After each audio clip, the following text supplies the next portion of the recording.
Hi, my name is Art, and this is an episode of something new. I'm here today with Patrick, who's an absolute guru in Claude Code and is super obsessed with the tool. And I'm excited to learn more about how he's using this in his software development lifecycle. Patrick. Well, thanks, Art. I'm a CTO and early stage founder. What I've found with Claude Code has been remarkable. We've been heavy users as of February this year when Claude Code was announced, and it's been absolutely wild to see the updates from day to day as the models have gotten better, as we've gotten more tooling around MCP and memory management with the Claude.md files, and new integrations in agentic workflows like the ones built in with GitHub Actions. I'm very excited to show you not just the high level ideas around Claude Code that we have discovered, but the actual tactical boots on the ground, hard won insights and over the shoulder view into the workflows that really are working the best within our company and just with other projects I've been working on. So we're excited to give you a sneak peek into all of that. All right, let's jump into that. Yeah, let's maybe talk about the context. Like what's the deal with this context? Everyone's talking about it. Yes, it is pretty interesting. I have just devoured every piece of Claude Code or Anthropic generally content that I can get my hands on. And one of their more recent videos, I think it's about a month or 5 or so weeks old now, is the Mastering Claude Code in 30 Minutes stream that they did during their big reveal of Opus 4 and Sonnet 4 for the Claude Code Day that they held back in San Francisco in June. And a lot of interesting tidbits came out of that, along with their best practices for Claude Code written document. Both of those documents I would highly recommend checking out, the written doc and the YouTube stream on their channel. Anyways, one of the biggest insights though, watching that was seeing just how context was such a focus. And I think specifically that Anthropic is really, or the Claude Code team at least, is really thinking about the Claude.md files as memory. And I think a lot of that kind of ties into the way that memory or the Claude.md files are orchestrated, which is you've got this hierarchical kind of similar to object-oriented programming principles where you're inheriting the classes or just the like markdown text that are closest to where your agent is currently operating or the directory that it's currently in. So for example, you could have multiple Claude.md files in your local repository that are maybe you've got some like API routes, or you've got multiple microservices in one repo, and you've got like a Claude.md at the root of each of those. But then you've got in the core of your engineering folder MD file that all of those inherit from. I think what Anthropic's doing is they're just actually loading the initial Claude.md file that's furthest away or closest to your root directory, your user's home directory, and then just kind of continues to load everything that gets closer and closer as it gets to where your agent is currently, your active working directory is, and thus overrides anything that's earlier there. So keeping that in mind, you are essentially storing up memory, or the memory that's fresh in the context, which is extremely helpful for a bunch of different reasons. But I'm curious, Art, is there anything that you're specifically most interested in when it comes to the Claude.md files? No, I think in general, I was trying to build parallels with Cursor because this is still what I'm using, and I have a bunch of those there. And I'm trying to port. I think like one of the cool features that I found in Claude Code is that when you import the project, that's been using Cursor and Cursor rules that automatically imports and creates basically Claude.md from all of those rules, which is really, really helpful. So the structure of that makes sense in the hierarchy. One thing that comes up in specifically feature development, when I think about product requirement document or use cases, I'm curious how you structure your projects. Do you keep anything product related, product management related in the same repo? And like, does it have an overlap with Claude.md? Is like Claude.md just purely technical guidance, and then anything product you need to be manually tagging in the project, or like are they actually importing some of the product notions, for example, like your persona, your use cases, your ICP, so what your product does? Like, is that a part of Claude.md or it's completely separate? I'm still playing around with this, as I think everybody is, including Anthropic. That was actually one of the coolest things with their videos, just seeing how they're very much exploring internally and trying to build and bake those workflows into the Claude product, the Claude Code product, in the associated documentation. But yeah, for my case specifically, I start with the core software development lifecycle workflows in addition to any specifics for the code base that I'm working in. So one of the big ideas behind the Claude.md file when it comes to having a strong working memory is not just the recall and the performance in terms of understanding and having access to what it's working on, but also the ability to not have to go and crawl the entire code base each time in order to build up that context. So it is very effective at creating subagents to go and distill information from multiple areas. But of course, one, you're paying for that or using up your token quota. But then two, you're taking a lot of time and introducing potential for hallucinations and everything else. So in the Claude file, the Claude.md file, being able to have noted out the common scripts that you're running. So, npm run dev, for example, any linting or other compiling steps or anything that might be helpful there. Having a rough directory of the most important files and where those are located. Having the tech stack laid out. Having any stylistic bits. So maybe you're adhering to a specific way of formatting your JavaScript or code styles or anything else there. Be able to kind of define all that nicely. So there's like context about the code base where things are laid out, connected or associated other repositories. And then there's kind of the software development lifecycle piece. In my mind, that's tools that the Claude Code agent is using. So different MCPs. Like I've got a bunch of details around Playwright, which is my all-time favorite MCP at this point, allowing the Claude Code agent to actually view its work by opening up a browser and taking screenshots and navigating around and doing everything it needs to, in addition to viewing console logs and network logs. So when it should open that up is something I specify in my Claude.md file. Of course, the agent's really smart, so it'll kind of proactively figure out when it needs to and when it shouldn't, but being able to kind of ask it directly and specifically, for example, with screenshots, whenever it's working on front-end development changes, to make sure to take a screenshot to see its work and to iterate against that, I find is something that typically won't do on its own unless you call that out. So I feel the Claude.md file is excellent for any of those lifecycle or kind of even development lifecycle on a feature by feature basis areas. Now, the one thing to kind of directly answer your question here that I do include in a different area are any things that are related to the specific feature that I'm working on currently that's more ephemeral. So thinking of like a PRD, a product request document for a given bit of context. And then sometimes even the style guides or additional kind of style context that I'm working on. So I've got a context folder just on the root of my repository, just a folder called context. And then in there, I'll throw documentation for APIs I'm working against in a markdown file, of course, a product request document or any like larger working checklist. Although Claude Code's got some great tools for this built in natively, which I love leaning on, especially for smaller tasks. And then for anything that's kind of more, less ephemeral, something that sticks around longer, that's kind of where it's a little bit more of a gray area. So in some of my repos, I'll actually create a style guide, like just taking our team's 15-page PDF style guide and then exporting that as a markdown file, in addition to collecting other best practices for UX UI design that we are trying to adhere to, and then bringing both of those files into this context file I just mentioned.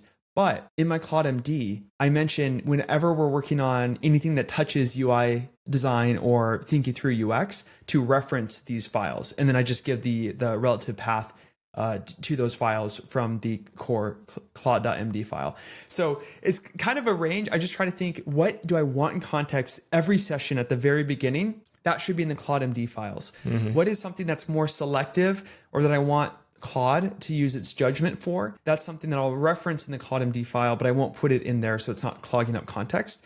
And then, of course, there's the stuff that's more on a one-by-one basis where I want to be able to manually tag that and ask Claude to explicitly go out and grab that. One, to make sure it does fully grab it, but then two, because it's not going to be used again and again, so it's not worth putting in the Claude.md file. Makes sense. Yeah, maybe it makes sense to just look into an example of the Claude.md.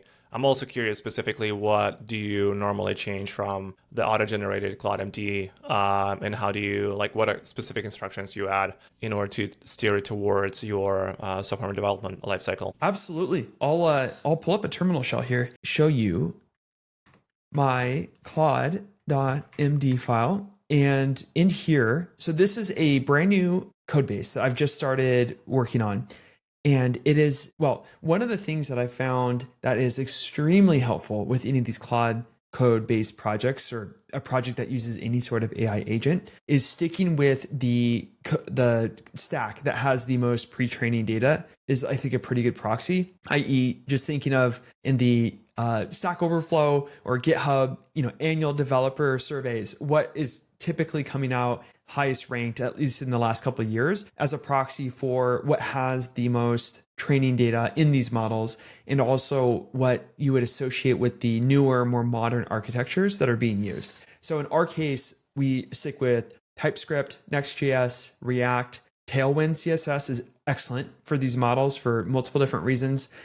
And for backend, depends. We've got a very robust Django, Python backend, and in some applications, all hosted on GCP. But then also, I found for a lot of things, honestly, serverless, Node.js, or even TypeScript with Dino or something similar is just such a wonderful environment to work in. And the serverless based workflow, not having to manage a bunch of random configuration and infrastructure and just all the context that brings in, being able to simplify it down to just kind of the logic that you're focused on tends to be a really great pairing with these LLMs. So on that note, I will first generate a Claude.md file starting up Claude Code and then running /init in order to generate that base. And then I'll start to edit it from there and add things. So in here, you can see we've just got the basic commands that we're running all the time to allow the model to know, okay, I just need to run npm run dev.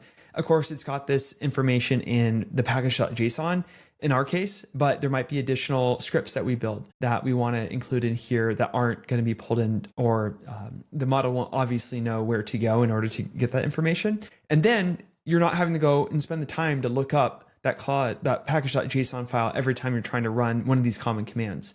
So again, very helpful to have in here. Then there's just the general description of the project architecture.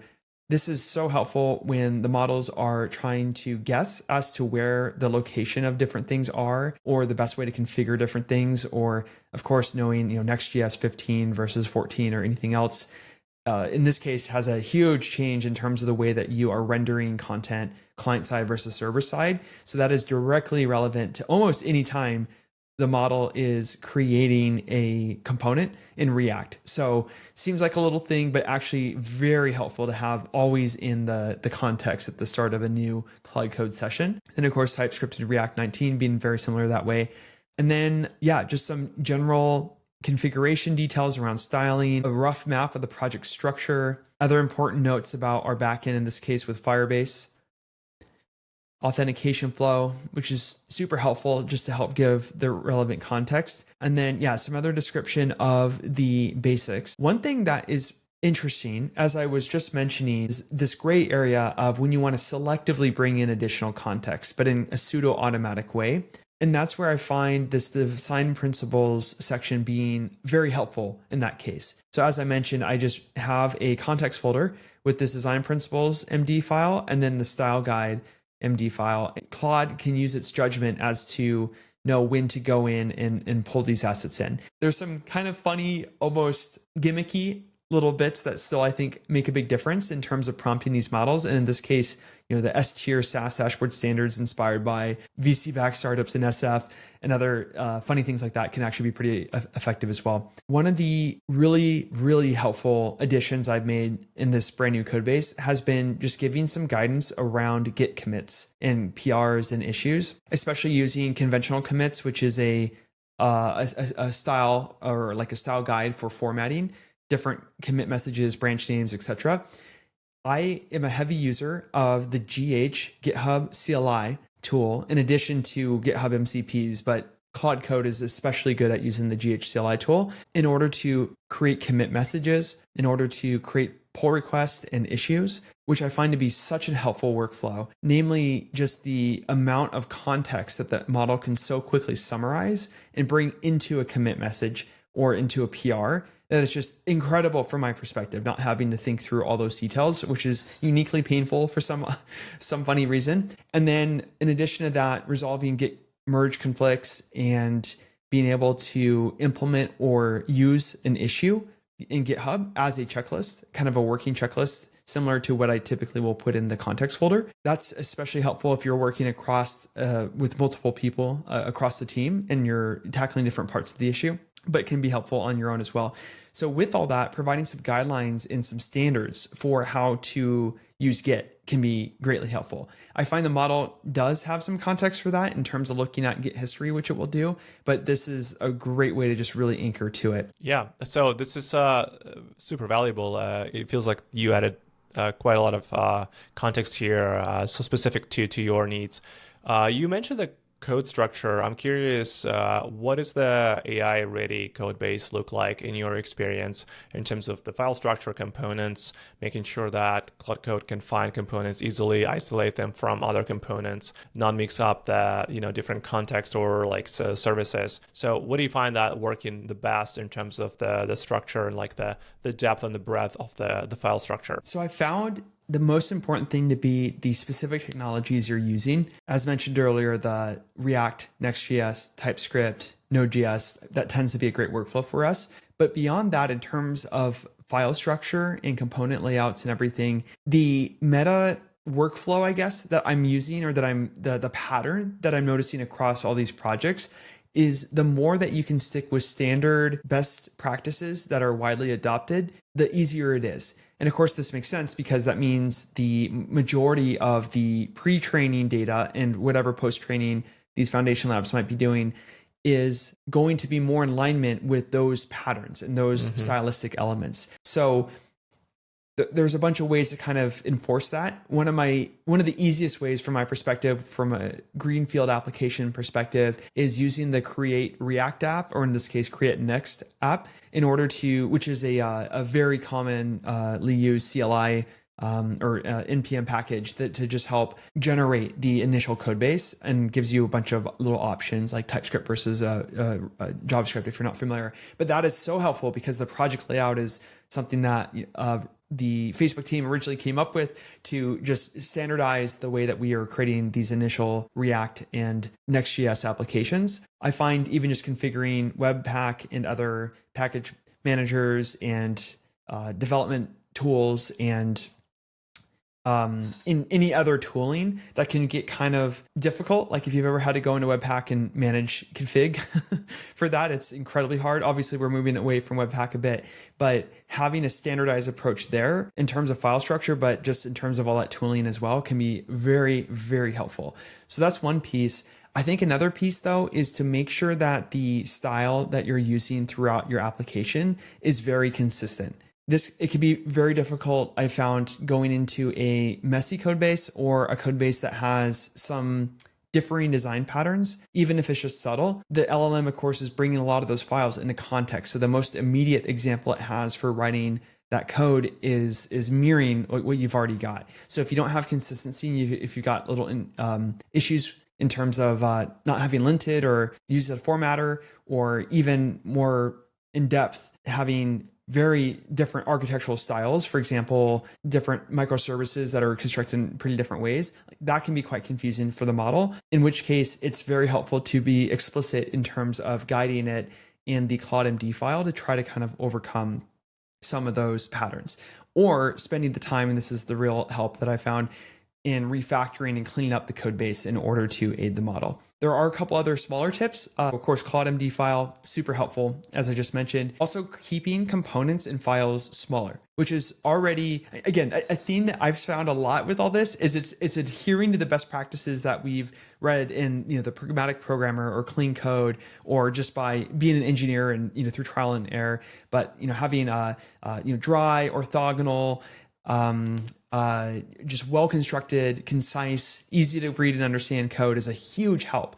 And then making sure things are well documented, super helpful for these models as well. And they're, of course, a great aid in this. So yeah, I find that just being able to create the environment and put these in the environment that you want mirrored is a powerful frame of reference. For sure, yeah. And I think I'm glad that LLMs are forcing us to use best practices, just because they're based on open source frameworks that are apparently using most of those best practices.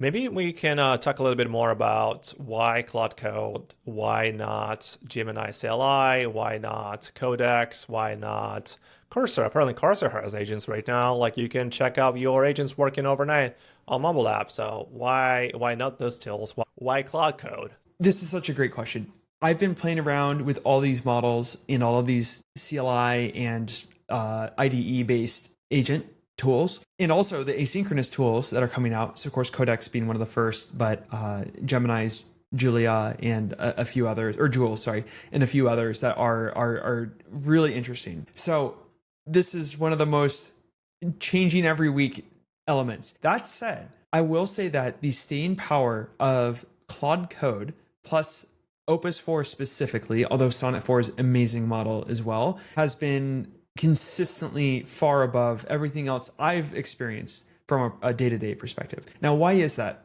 I think as I've been consuming a lot of the Anthropic content, the way that their ML and AI research team interacts with their product team feels extremely highly collaborative from everything I can tell. I believe OpenAI and some of the other foundation models are similar in this way, but the amount of learning that you can glean from how they are thinking about leveraging the model, because of course internally at Anthropic, like listening to their CPO talk, there's always this question as to what should be built and fine-tuned and RL'd and everything else into the model itself, and what should be facilitated by the product and the tooling side. So of course, in this case, that's the Claude Code CLI tooling. And I feel like that deep understanding that needs to come out of figuring out where that line is brings all kinds of interesting workflows. And that knowledge is so important to have tightly integrated in order to create a great end product. So that's the main reason from a high level perspective that I believe Claude Code is the number one, is because you've got the best coding model pretty objectively, although of course, Gemini 2.5 and O3 and others are very high up there. But you've got that paired with the internal communication that brings out an amazing product that pairs really well. In addition to that, you have some fine-tuning done on the model that's being used by Claude Code that, to my knowledge, is not available to Cursor or these other agents. I'm sure this changes dynamically, so I'm not 100% sure where that's at now, but that's a huge deal.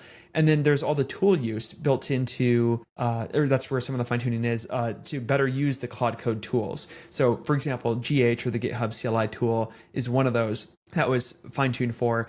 And then we have the actual internal code emulator, which can be really helpful in addition to other context management and other tools. Now, anecdotally speaking, I found that the context is by far the most well managed in Claude Code. And I think this stems from a few things, in part because, of course, Anthropic's business incentive, although I don't feel like they're pushing it hard, but is to increase the total token usage overall. They're trying to drive usage, of course, of their models. And I mean, they do have the Claude Code Max subscription, and at $200 a month, it's an absolute steal. I think, I don't know for sure, but I think I'm burning around 3 to 6K a month in terms of tokens. If I was to just, honestly, probably closer to 6K if I was to just pay for that through the API, especially when you start running multiple instances of Claude, you can burn through it pretty fast. And of course, I'm only paying $200 a month on the plan, so it's an amazing deal. So all this to say, you have the context management that is very well put together in terms of comparing it to Cursor, where they're much more conservative, switching you off different models, doing some sort of summarization behind the scenes to kind of summarize and compress the context, where you don't have that in Claude Code. You have more control, and you can manually compress it as you want, but more control over how that's orchestrated. And then there's other things like being able to create and spin off subagents that use different versions of Claude, so Haiku and Sonnet if you're using Opus 4, for example. So between all these little tools, between the context management and the fine-tuning for tool use, and also just the fact that Anthropic's been using this tool internally for roughly a year or so. I'm not entirely sure, but I believe it's been 10 months to a year based off one of their early streams about this. You have so much just little bits of polish and little bits of improvement that give it an edge over the other tools that are out there. Yeah, so Claude Code is fascinating. On the podcast you mentioned, the CPO also brought up that 95% of the Claude Code's code base is written by Claude Code, which is mind-blowing. I think not many code bases of really great products that have been used by millions of people are right now vibe coded at that scale. Have you tried Gemini CLI? I mean, I know it's been a recent release, probably a week or two ago. How does that, if you tried it, like how does that compare to Claude Code? Do you think they're using the same design principles in terms of pairing the product org with the research org and the research org, really closely coupled with this product development lifecycle? I find that Gemini, the model, and also the Gemini CLI tool are amazing, of course, for so many different random use cases. I use Gemini 2.5 extremely heavily. It's by far the biggest model I use outside of Claude Code specifically, and I use it for all kinds of summaries in writing. Another amazing part of Gemini 2.5 Pro is its first-party integration. Again, similar to Claude Code's first-party integration with Anthropic models, but in this case with different tooling that Google exposes, namely the YouTube tool.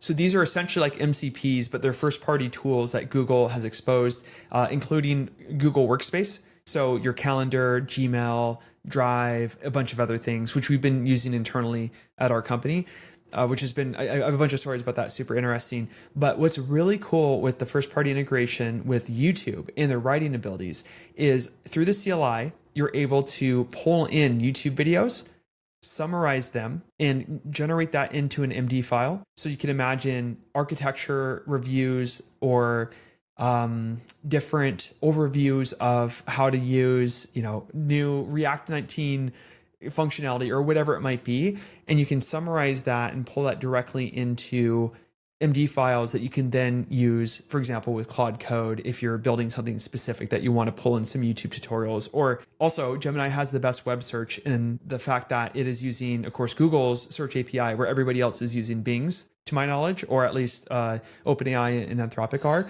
So that can be really helpful in order to, again, gather context and summarize things. One other cool workflow, and Art, I'm curious if you have any interest in using this, is being able to summarize a YouTube video and then actually ask Gemini to implement the workflow around that YouTube video. So you can imagine it summarizes it, and then it's able to actually try to do whatever you're seeing in the video, which of course, if that's something that's doable from the CLI or from writing a bash script, that is something that could be done, which is pretty exciting. What do you think of that? So it generates to you the code that could be executed locally in your terminal that does what the video describing. Is that is it Bash or Python, or what is it? Yeah, I mean anything. Bash scripts, Python, scripts, even just raw functionality that it already has using fairly basic Bash commands. One of the examples was taking all the files in your desktop, looking for any screenshots, and then automatically renaming it based off of the contents of the screenshot.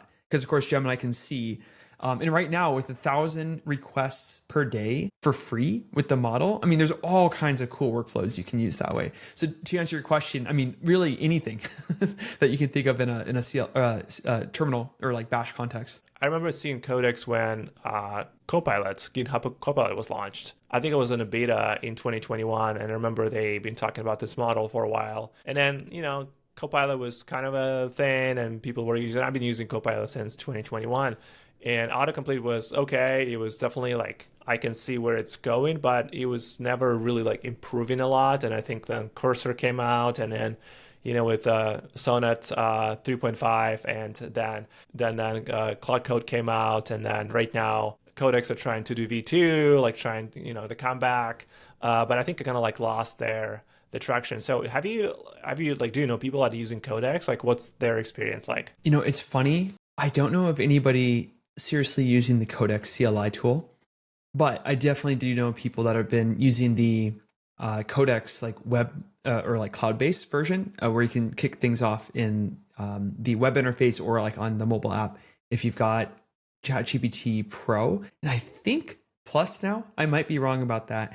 So rumored OpenAI might be, this is rumors on Twitter as of a couple days ago, including Codex, the CLI tool within the Plus and Pro subscription tiers, very similar to how Anthropic's doing that with the max tiers, $100 and $200 plan. And then also technically you have access to Sonnet 4 in the $20 a month plan that they have as well. But yeah, it doesn't go very far, but it's great to be able to test out Claude Code. So if Codex or OpenAI does indeed enroll Codex, the CLI tool, into their bigger plans, I think you'll see much more adoption or people being willing to test it and use it. I'll say I don't feel the same magic as Anthropic with Claude Code. I've got to think that OpenAI's team is equally working or somewhat equally working closely together. But I think the magic of Opus 4 and the whatever fine tuning they did in the Claude Code context is really what is a differentiator in that perspective compared to OpenAI. One thing I'll mention too, two bits of the Opus 4 in Sonnet 4 models that are amazing are one, their ability to follow instructions incredibly detailed over Sonnet 3.5. One detail that was given as they were talking about the release is that they had some evals that they would test the model against. And they noticed that there was a bit of a regression when they brought the most recent version of Opus 4 out for testing. But come to find out, it actually wasn't a regression. It was that the prompt in one of the evals was actually incorrect. But Opus 4 was so detail-oriented that it was actually adhering correctly to that prompt difference. And of course, Sonnet 3.5 was a little lazy. Sonnet 3.7 was way too overeager and trying to just do everything. In Opus 4, some people kind of complain that it's been a little bit more on the lazy side, but it's actually not. It's very, very good at scaling up and down as you direct it. So the directability and the steerability of the model is phenomenal, in addition to its ability to self-correct. I'm not sure how much this lies in Opus 4, the model, versus Claude Code and the fine tuning. I think it's a little bit more on the model side. But either way, it's so cool to set up some sort of workflow and to see it self-correcting, to go down the wrong way and be like, oh, wait, actually, this isn't the right solution for this because of X, Y, and Z, or to actually like redo work in order to catch itself, which is just such a brilliant, even without additional tooling that we're set on, which is giving it, linters and MCP tools and documentation and other ways that it can kind of gather insight to self-correct. Just the straight out of the box Claude Code is really good at doing that with Opus 4 and Sonnet 4 as well. So I think those additions, the magic that comes with those models is just enough to really not make Codex, at least in my experience so far, comparatively awesome. And what's funny too is this kind of differs in my mind from the Gemini CLI tool, where I actually use that a fair amount for different tasks. One of the coolest things as I was onboarding my team, so like 3 non-engineers, but they're like a little bit technical, onto Claude Code, one of the most mind-blowing elements for them was the fact that they could ask it for help for different CLI or bash and commands that you'd run in your shell. So even like changing directories in their case, or fairly basic Git commands as well, being able to just ask right there and have it like write a little script or kind of explain what to do was super helpful. So I find Gemini is an amazing helper right there at the terminal or shell level to aid people with things. And then of course the workflows I mentioned before, which still blow my mind and are so amazing, of being able to take a YouTube video and make it actionable, and also like allow the CLI tool to build whatever tutorial that you're feeding it, and doing research and compiling that into markdown files for context. All of those workflows I find to be amazing with Gemini, but there isn't like a set aside or like a specific thing within Codex that I find to be something that can't be done by the other two tools. So for all these reasons, I don't know many people using Codex, at least compared to the huge amount of people all of a sudden that have been using Claude Code. Yeah, I agree. And maybe there's going to be a comeback with a Windsurf acquisition by OpenAI when they're going to bring the user experience similar to Cursor, and maybe there's some magic there. I know you've been using Windsurf also for a while before Claude Code.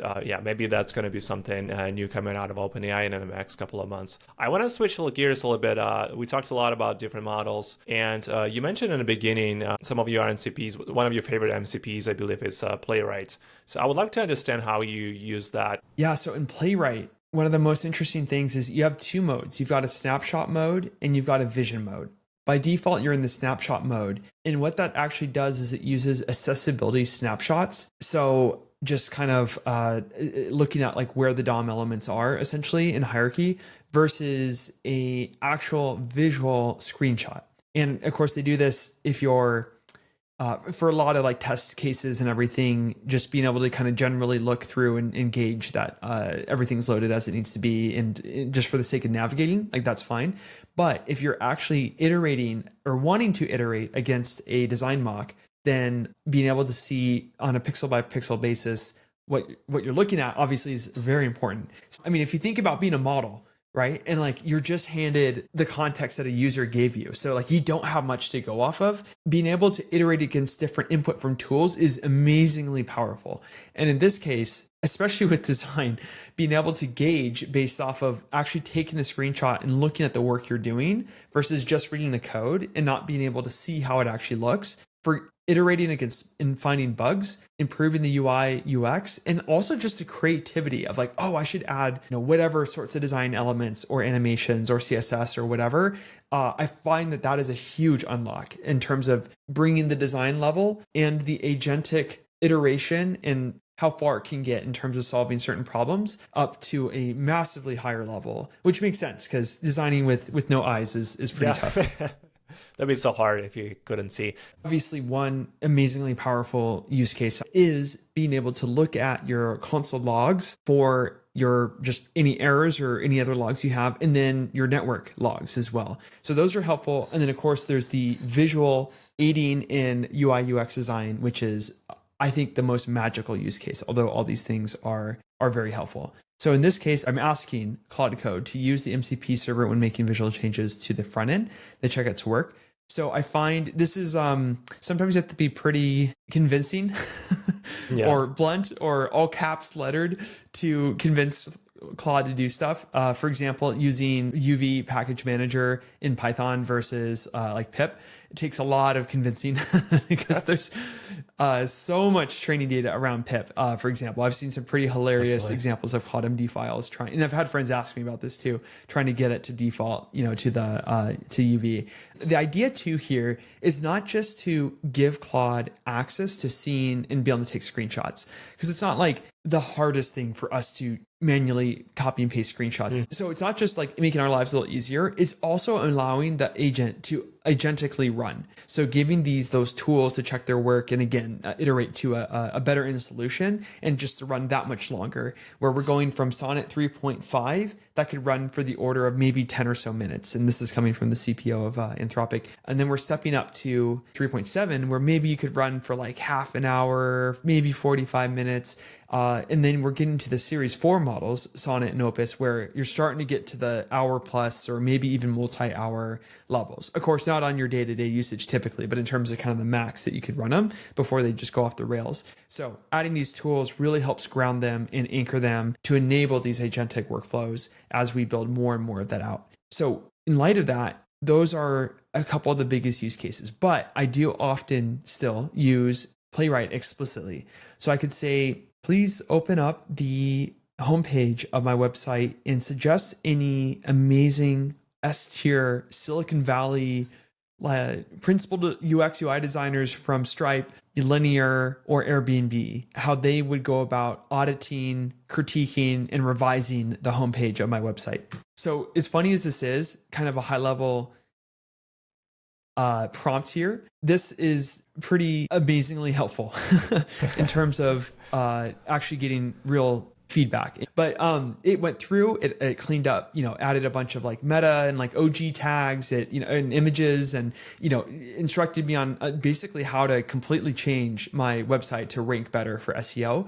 Which, if you think about it, not only did I not need to be an SEO expert, I also didn't need to go spend hours on YouTube or, researching or even doing deep research articles, which is very effective. I was able to just sit down and ask it that and get some really good results. Actually, one thing I will mention though is using Gemini 2.5 Pro, which is the best for doing research and searching in my experience. Having it go out, do deep research and compile those insights, and then summarize those insights into a MD file, putting that MD file into your context folder, as I mentioned earlier, and then asking it to, using the design principles or using the SEO principles and tactics that were pulled from please go do like X, Y, and Z. Its ability to recall all of the, modern elements of SEO in this example and then implement those it definitely goes up a level or two. But even without that, even with just prompting it, it's amazing what you can get out of the box. And of course, the same goes for infrastructure and like provisioning cloud services. Thinking through architecture, thinking through security, that's a huge one. Thinking through all kinds of different disciplines. It is just unbelievable what one person can do in terms of rounding out their skill set and bringing that to such a higher baseline. And of course, bringing it back to the larger enterprise talk that I gave, being able to quickly do that and avoid all of those meetings, all of those written communications and Slacks back and forth, all of the coordination that needs to happen when you have to and you're forced to work across a bunch of different disciplines in a team. If one person can go end to end and keep that context in their mind and in their local context folder, it's amazing the amount of productivity that can be gained. I think that the context and the throughput of each individual's mind is so much higher than us speaking to each other, writing documents or organizing meetings. So I think you're spot on this. Like if you want to have an SEO expert, that's Gemini 2.5 Pro. You create all the best practices and adjust in your workflow. If you want a UX expert, you do use Playwright. You start using all of those tools that essentially consolidate a lot of different roles into this ecosystem that you can use to multiply yourself, because you can move so much faster, especially in a startup scene as a founder. You can be a solo founder. It can be so much more productive than a team that had 10 people 5 years ago. I think it's a super fascinating. So maybe we can play with some of the Playwright here, and then I'm curious what's the type of content does it return back, and how does it think about improving that in a specific task? What's happening right now is it will most likely open up Playwright, and then I see a little window pop up on my browser here, and it's just got essentially a Chrome instance, but it's not logged into any profile or anything, just a completely blank Chrome, and it's just looking at that home screen. And then it was able to take a screenshot. You can see it saved it, in this case, to this folder, and is analyzing it. Of course, Opus 4 is a multimodal model, so it can natively see what's going on here. Sounds like we have a lot of feedback here from our head of UX from Silicon Valley. Wow, it took this prompt very literally in this case, which I love to see. This is actually pretty funny. I don't know if I've seen it give an actual persona to any designer before. Okay, so I've got some interesting feedback. I think what I'm going to do is I'm going to go ahead and ask Claude Code to use the GH or GitHub CLI tool to create an issue for some actionable ways to implement this feedback. And then I can show you, Art, if you're interested, in a really cool workflow using GitHub Actions, specifically the ability to have an automatic code reviewer and then to an agent, like a Claude Code Opus 4 agent within GitHub, which is extremely helpful for being able to follow up on PRs and build issues and everything right from GitHub. Absolutely. I think a lot of people talk about how to make their parallel work. And I think when you're doing this locally on your computer, that's single-threaded essentially. But GitHub Issues sounds like an amazing way to create a lot of work for Claude Code and let those workflows get executed and code reviewed. So I'm excited to do that. I also haven't seen GitHub CLI being used. So yeah, maybe you can show us how that works. It's an incredible workflow. And one of the craziest stats from Anthropic CPO was not just that Claude Code is 95% generated from Claude Code, but also the fact that the code review process has completely changed for Anthropic. Of course, one of the more seemingly conservative and kind of less vibe codey of the foundation labs. And that is that the Claude Code team doesn't do line-by-line code reviews anymore, or at least not for the majority of their PRs. They just use this Claude Code bot that I'm about to show you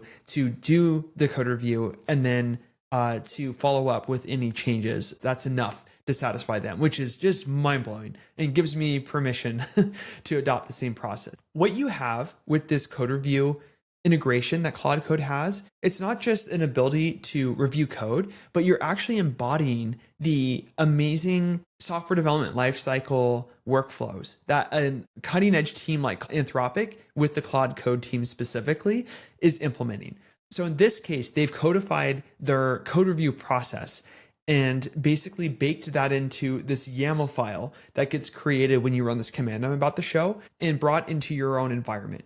And what's amazing from my perspective about that is we don't have to be expert engineering managers. Anybody can access these workflows. I can actually pull down in my own repository a GitHub action runner that's going to do code review the same way that some engineering manager at Anthropic would do. And I just find that so cool. Let's see it. Let's do it. Okay, so the first thing I'm going to do before I create this issue is I'm going to go ahead and run the GitHub installation. So you just run /install GitHub app, and that's going to go ahead and create a PR in this repository. So in this case, I'll go ahead and select my website here.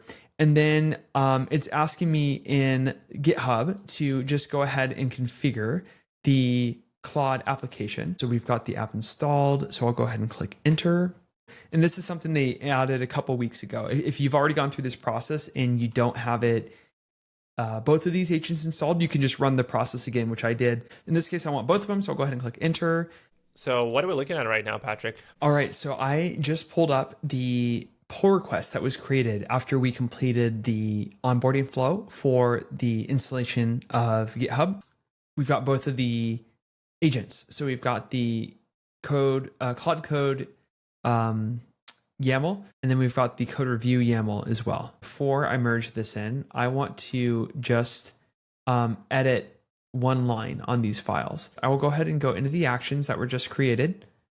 And in both of them, I will choose to use the model that is for Opus instead of the config for the model that is Sonnet, which is the default. You can see they've added these additional configuration bits that you can go in and allow. So for example, allowing automatically specific commands that might not be allowed by default. You can add environment variables, custom instructions. You can also add, I don't think they have the example here, but in the arguments for running Claude Code, you can add MCPs that you want to package in here, which is really cool. Again, that's kind of a, you're really pushing the limits there, but it's powerful, as you can imagine, with the right MCPs. So what I'll do is I'll go ahead and uncomment this. And then in my case, I'll go ahead and do this also for the code reviewer. Again, Opus 4 is just a very, very powerful model.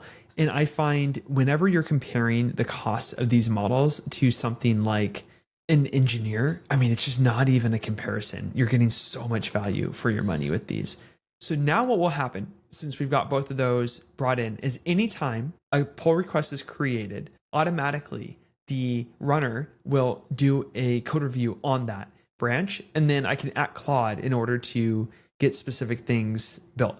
So what I'll do just to show this is we'll go back to my terminal and I will use Claude to create an issue and to kick this off. All right, great. So we, of course, have this GitHub app installation finished up. So I'll go ahead and hit enter. And then in this case, I'll go ahead and use Super Whisper to initiate this issue creation. Please use the GHCLI tool in order to create an issue, taking 5 actionable insights from the design critique that we've explored above, and to create a to-do list in the form of an issue PRD in GitHub that we can follow in order to implement these design changes. So in this case, just use the GitHub, just ran a bash commit, or a bash command, I was going to say, in order to create the issue. So you can see it's just running GH like we would, issue create, and then it came up with a title, and then this whole body with all these checklists in terms of what to implement there, which is really nice. Okay, so we've got the issue here. So I typically what I would do here is I would just say, okay, please go ahead and implement issue 2, and then I typically would break it down into kind of a step-by-step process. So like just implement the first set of checklists. But in this case, I'll switch back over to GitHub in order to show you the Claude agent. So what's really cool is I just created an issue, and then what I'll do is I'll add Claude. I'll just say, please implement the following section. And then what we'll see here is the Anthropic Claude bot. We'll go ahead and see me referencing it here, and we'll follow up with a comment to acknowledge that it saw this. All right, you can see it went ahead and commented and said it's working on it.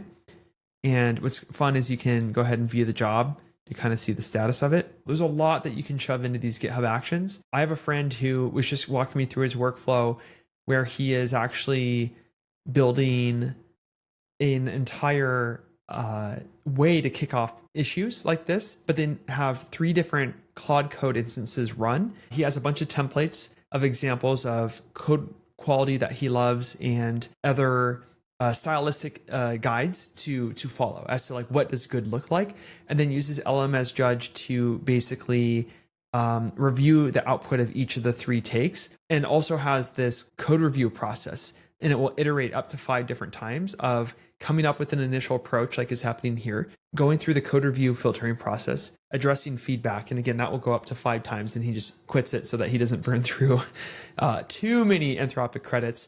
And then the actual end result of all of that will be judged upon by another LLM that looks at the reference templates and examples, and then it looks at the output of the 3 LLMs, picks the best one, and then goes ahead and merges that into a staging pipeline or staging branch, and then kicks off the CI/CD pipeline for that. And he says that it's pretty remarkable just going from dictating to one of the models in order to come up with the PRD and then to create the initial issue, as we showed, through having the best PR merged in and tested, just how quickly he's able to and confidently review that and get things merged in is pretty remarkable. So it's just amazing to see the amount of workflows that you can pull out of using these GitHub Action Runner based workflow, especially once you start adding MCPs and other layers on top of what Anthropic already gives you for free. It's absolutely powerful. So what do we see here? It looks like Claude is completing certain tasks within this PR and just marking those up that are ready in real time. Is that the case? That is the case. And one of the really cool things that you'll see here is it's going ahead and looking at issues that it's not able to add. So for example, installing dependencies in a dev environment. In the context of GitHub, because we didn't explicitly add bash permissions, which we can do in the YAML config that we saw earlier for the actions, it will note that, which is just so clever. And it just makes me feel like I'm working with a smart engineer friend. It's just, I just love Claude Code so much. So it went ahead and noted the ones it wasn't able to do. And you'll notice other fun things here, like being able to give additional feedback in line. So now it went ahead and edited, after just 3 minutes, the issue here, saying that it went ahead and completed my task. So you can see it's got some notes on the changes it implemented. All right, so we've got this issue. And then as you can see at the bottom of this issue, there is a create pull request button. Let's see if I can get to that, which is so handy, this little link here. So go ahead and click create PR. And then we've got the list of changes and everything nicely written out here. Do you agree with all the changes proposed here? How does it look to you? It looks great. There's a new parallax provider, which I haven't seen in your code before. Is that a new component at edit? Do you think that would work and look nice? You know, I'm a little unsure. I tend to be less of a fan of any scrolling or parallax changes, but I'm very curious. I will say that much, Art. So let's go ahead and create this PR.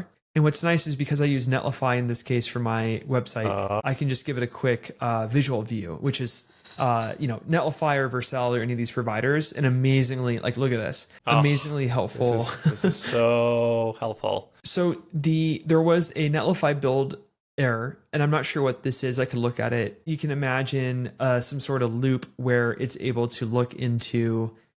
Actually, I'm just going to try just for Can kicks. you give it feedback? Can you ask, hey, I got this error, similar to how you do this locally, right? Yes. So that's exactly what I'm doing right now is I could say, Claude, can you please look at the following build error in Netlify and address the issue?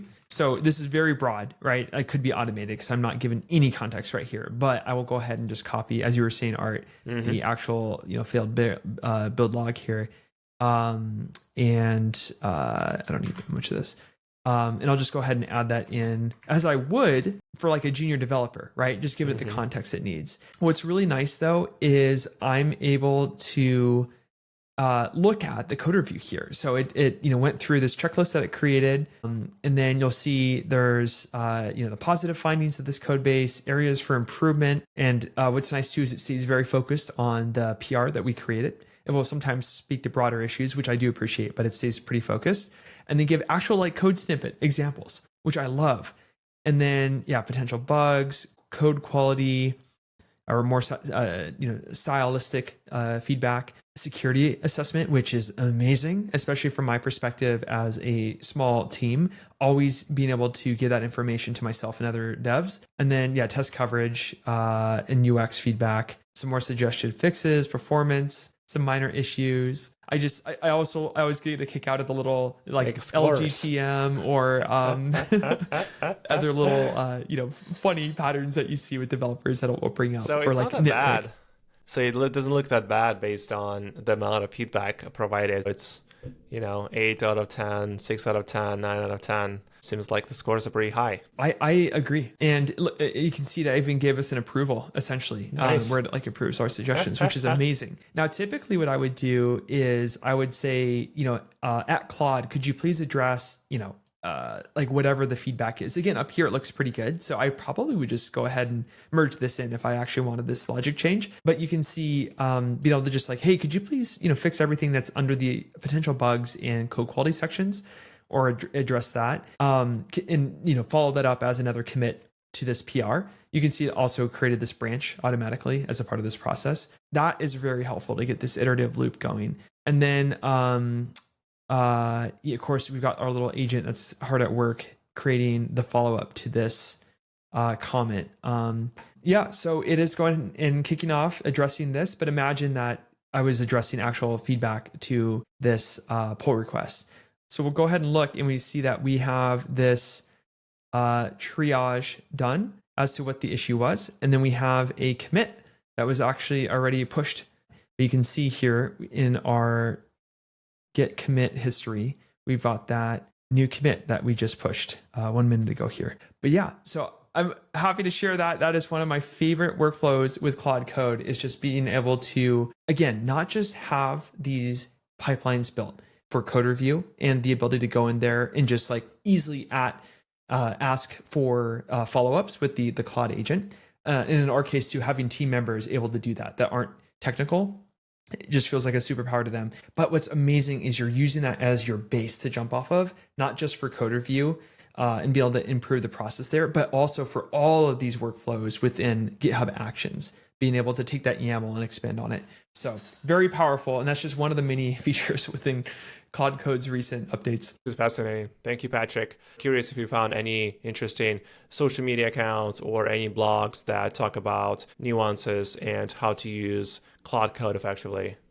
The YouTube stream that Anthropic had when they were releasing Opus and Sonnet 4 at the Code with Claude event, and that is Mastering Claude Code in 30 minutes. The other resource being Claude Code Best Practices, which is a guide that they've continued to update that has a bunch of workflows, and so many workflows that I hadn't fully considered prior to reading that article, such as using Claude Code to summarize your code base and to quickly understand, for example, onboarding new engineers, different parts of the code base, or be able to answer questions and also do complex Git rebases and everything else. So there's all kinds of little gems of workflows in addition to a bunch of context as to how to best use Claude Code overall. So those are two amazing resources. Anything Anthropic has, especially under their Learn and section of their website, and then the engineering tab, there's all kinds of interesting research and best practices and guides that they're coming out with and publishing there, in addition to other parts of their website. I think too, on Twitter and X, following a couple of the PMs that are behind different Anthropic launches, specifically, of course, with Claude Code, can be a really, really helpful way to quickly get up to date with releases. So that's been my third best resource. Although I'd highly encourage looking all throughout the Claude Code YouTube channel and website. This is super helpful. And obviously, we're going to include all of those links in the description for this video. Thank you, Patrick. Thanks, Art.